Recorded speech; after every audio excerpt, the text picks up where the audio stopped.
3 साल पहले मुशौरा चौक पर केक काटते हुए नारा लगा था कि मुफ्ती साहब कुछ मत करो, हम तुम्हारे साथ हैं।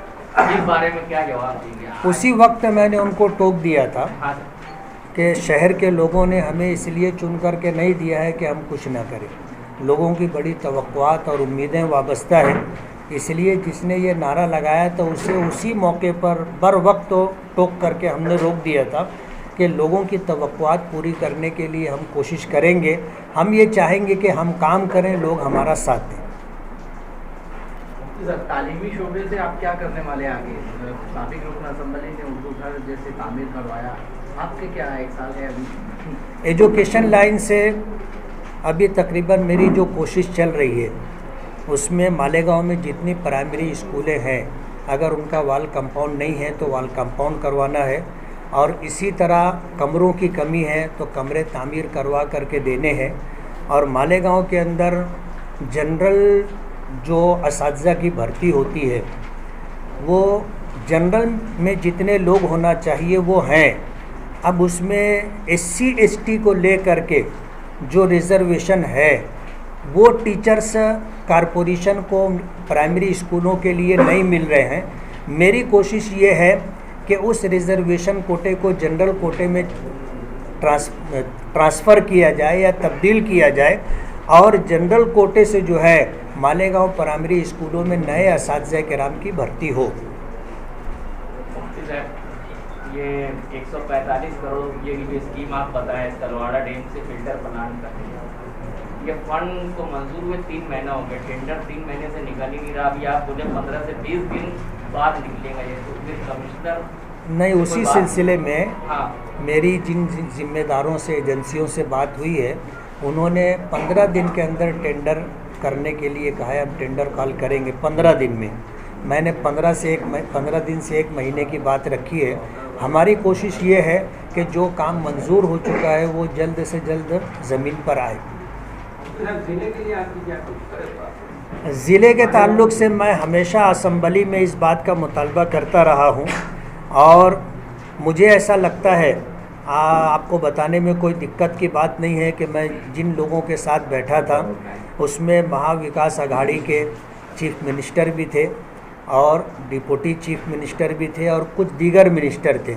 उनसे मैंने मुतालबा किया था कि मालेगांव को ज़िला बनाया जाए, इसलिए कि महाराष्ट्र के अंदर वाशिम है, हिंगोली है, जिनकी आबादी मालेगांव ताल्लुके से कम है, उनको जो है ज़िला डिक्लेयर किया गया। 2 लाख की आबादी है, 2.5 लाख की आबादी है, ज़िला बना दिया गया। मालेगांव को ज़िला आप नहीं बना रहे हैं, मेरा मुतालबा है कि आप ज़िला बनाएं। हाउस में भी मैंने ज़िले के ताल्लुक़ से अपनी आवाज़ बुलंद की थी, तो उस वक्त किसी मिनिस्टर ने ये बात कही थी मेरी बात पर कि मैंने एक जुमला ये कह दिया था कि मालेगांव मुस्लिम आबादी वाला शहर है और मुस्लिम अक्सरियती इलाका है, इसलिए आप उसे फ़िरका परस्ती कर रहे हैं और नहीं बना रहे। तो किसी मिनिस्टर ने बीच में कहा था कि आप इस तरह की कैसे बात कर रहे हैं, तो उनसे मैंने कहा कि मैं आपसे बात नहीं कर रहा हूँ, मैं चीफ मिनिस्टर साहब, डिप्टी चीफ मिनिस्टर से बात कर रहा हूँ, ये जवाब देंगे।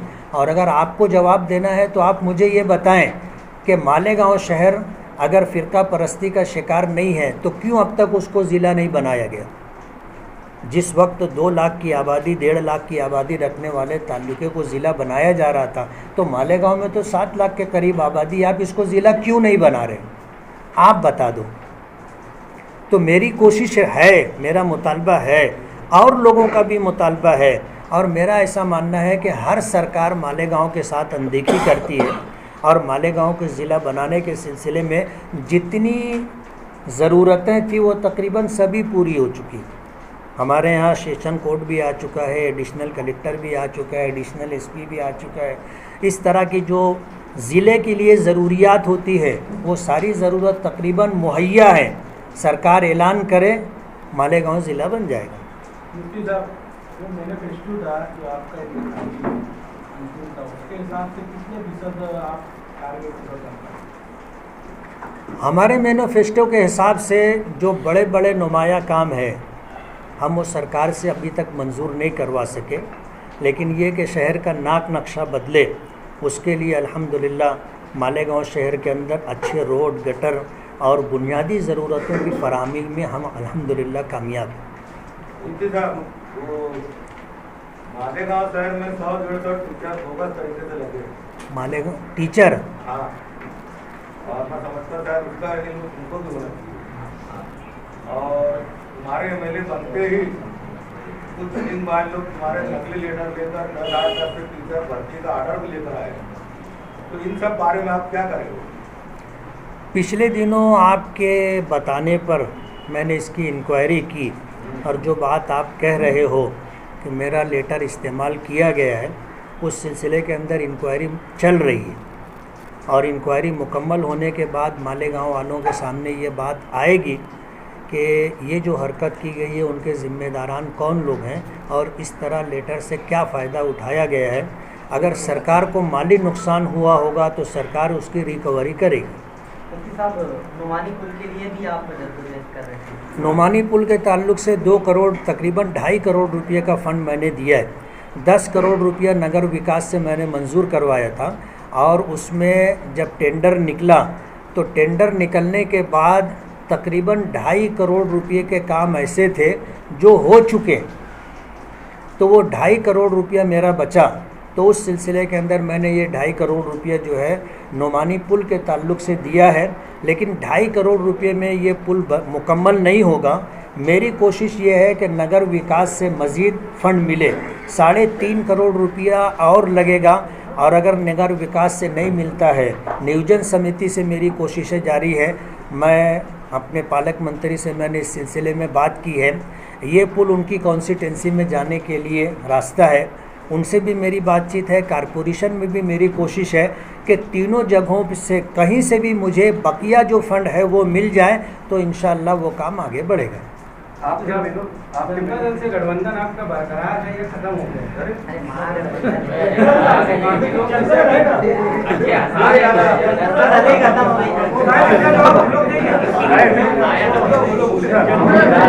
अपनी पार्टी में शमूलियत के लिए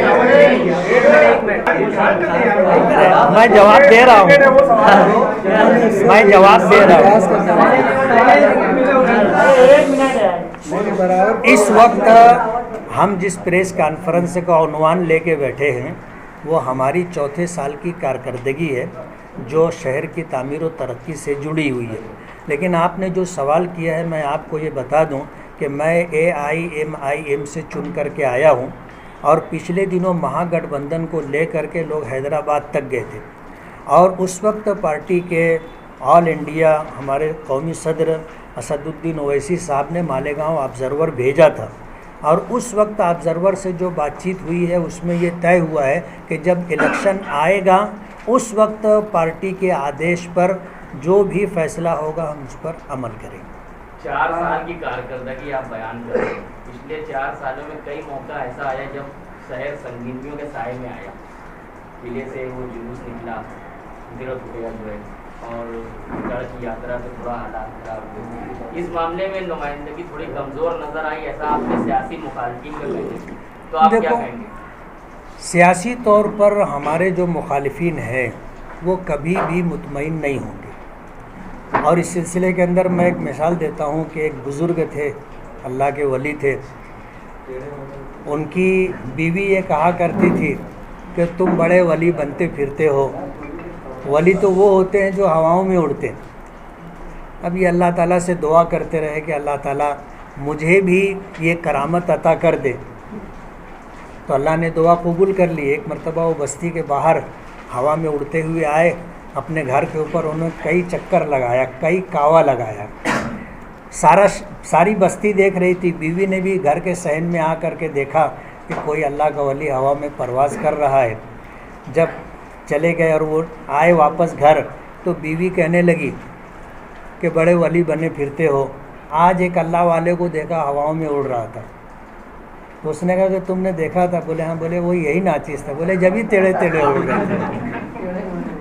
मुफ्ती साहब, आपके जो साथी थे महागठबंधन के, तो आपके मैनिफेस्टो में ऐसा लिखा है कि बुलंद इकबाल एम्प्लॉयमेंट सेंटर से रोजगार फराहम करना, ये कहा अभी शायद बाकी है। नहीं, जमूर ITI नहीं, सुनो मेरी बात। उस एम्प्लॉयमेंट से 2 मरतबा प्रोग्राम किया गया, नासिक से और दीगर शहरों से कंपनियों के ज़िम्मेदारान आए और मालेगांव के जिन लोगों को नौकरी की ज़रूरत थी वो लोग वहाँ पहुँचे भी और बहुत सारे बच्चों का इंतखाब हुआ। आज अल्हम्दुलिल्लाह वो लोग काम कर रहे हैं। और जम्मू ITI के ताल्लुक से जमूर ITI के ताल्लुक से तो जमूर हाई स्कूल के ज़िम्मेदारान बताएंगे। आपने मैनिफेस्टो में लिखा है कि उसको दोबारा शुरू करना है। हमारी कोशिश है, हमारे मैनिफेस्टो में जितना काम है हम उसको जल्द से जल्द मंजूर करवाने की कोशिश करेंगे। साहब, मिर्जा गालिब रोड को टीकम लगकर तकरीबन 7 बार साल भर का आप अरसा बता रहे हो, जो भी है, ठेकेदार अकेला है और 4 रोड जो है मेरी कॉन्स्टिटेंसी में है। एक तो मुशावरत चौक से लेके सुपर मार्केट तक, दूसरा रोड जो है ताज होटल से लेकर के मुमताज़ चौक तक, तीसरा रोड जो है मदरसा मिल्लत से लेकर के अवाड़ी नाले तक, और चौथा रोड जो है रज़ा चौक से लेकर के अवाड़ी नाले तक। उसमें से महादे मिल्लत से लेकर के अवाड़ी नाले तक का रोड बन गया और ताज होटल से लेकर के मुमताज़ चौक तक का रोड बना है, लेकिन अभी मुकम्मल नहीं हुआ है। और तीसरे रोड के ताल्लुक से तैयारी जारी है, वो रज़ा चौक से लेकर के इंशाल्लाह अवाड़ी नाले तक बनेगा और फिर ये चौथा रोड जो है ये आखिर में बनेगा। मुफ्ती साहब, तालीमी मेयार में आपके मैनिफेस्टो में पहला ये था कि प्राइमरी स्कूलों को प्राइवेट स्कूलों के दर्जे के मुताबिक बनाया जाएगा।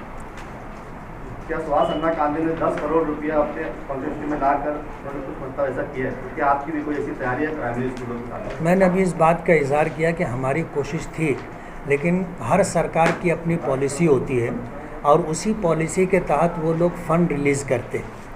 AIMIM से होने की वजह से हमारे साथ जो रवैया है वो सौतेला रवैया है, लेकिन ताल्लुकात की वजह से अल्हम्दुलिल्लाह हम लोग अपना काम कर रहे हैं। और पीछे जो है जो हमारे एजुकेशन मिनिस्टर थे उनसे हमने 500 करोड़ रुपए की डिमांड की थी प्राइमरी स्कूलों की तमाम तर ज़रूरियात के लिए, लेकिन उसमें कुछ भी काम नहीं हो सका, इसलिए कि सरकार ही गिर चुकी। अभी जो है नए जो एजुकेशन मिनिस्टर हैं उनसे मेरी बातचीत हुई है और जैसा कि मैंने बताया कि जितनी प्राइमरी स्कूलें हैं अगर वाल कंपाउंड नहीं है तो वाल कंपाउंड उसका किया जाएगा, कमरों की कमी होगी तो कमरे बनवाए जाएंगे और उस स्कूल में जो भी ज़रूरतें हैं और सरकार को करके देना चाहिए वो सारा काम हम इंशाल्लाह करवा के देंगे। आपने कहा कि AIM की वजह से फंड मिलने में तकलीफ होती है, तो क्या अगला चुनाव आप ये पार्टी से लड़ेंगे या दूसरी पार्टी से लड़ेंगे? ये 5 साल पूरा होगा फिर इंशाल्लाह हम फैसला करेंगे। और अभी बरसबील तस्करा ये बात मैं बता दूं कि कांग्रेस की सदारत छोड़ देने के बाद नए सदर के लिए मुझ पर बहुत ज़्यादा दबाव था और उनकी कोशिश ये थी कि मैं कांग्रेस की सदारत कबूल कर लूं। तो उनसे मैंने ये बात कही थी कि मैं जिस पार्टी से चुन करके आया हूं मैं उस पार्टी का वफ़ादार हूं, मैं उनके साथ हूं और उनके साथ रहूंगा जब तक ये टर्म पूरा नहीं हो जाता है। इस सिलसिले के अंदर मैं आपकी किसी भी बात का कोई जवाब नहीं दे सकता। उनका बहुत ज़्यादा तकाज़ा था तो एजाज़ बेग साहब को ले जा कर के मैंने सदारत दिलवा दी और 3 करोड़ रुपए का फ़ंड भी दिलवाए। उनके साथ जो लोग हैं वो मालेगांव के, वो इस बात के गवाह हैं। उससे ज़्यादा फंड, आपसे ज़्यादा फंड वो लेगा ऐसा वो बोलते हैं। हमारी चाहत है कि अगर वो हमसे ज़्यादा फंड ला सकते हो लाएं ताकि हमारा शहर विकास के रास्ते पे जाए। इस बात का भी गुमान है कि एजाज बेग साहब को आपने मतलब वक्त तक ये वहाँ संभालने के लिए रखा है? नहीं, ऐसी कोई बात नहीं है। अब आप सोचो कि अगर एक पार्टी के लोग कांग्रेस पार्टी के जिम्मेदारान से सिर्फ जा कर के मुलाकात कर रहे हैं, प्रोग्राम क्या है आगे तय होगा, मुलाकात कर रहे हैं, तो हमारे एजाज बेग साहब को जिस दर्जे का सदमा है आप अंदाज़ा कर सकते हो। तो क्या वो ऐसा वक्ती तौर पे तो सदारत कबूल नहीं किए होंगे? हाँ वो है ना उनके बोलने के हिसाब से वो है और ये जुमला कोई भी बोल सकता है। बिग बॉस नहीं बोलता।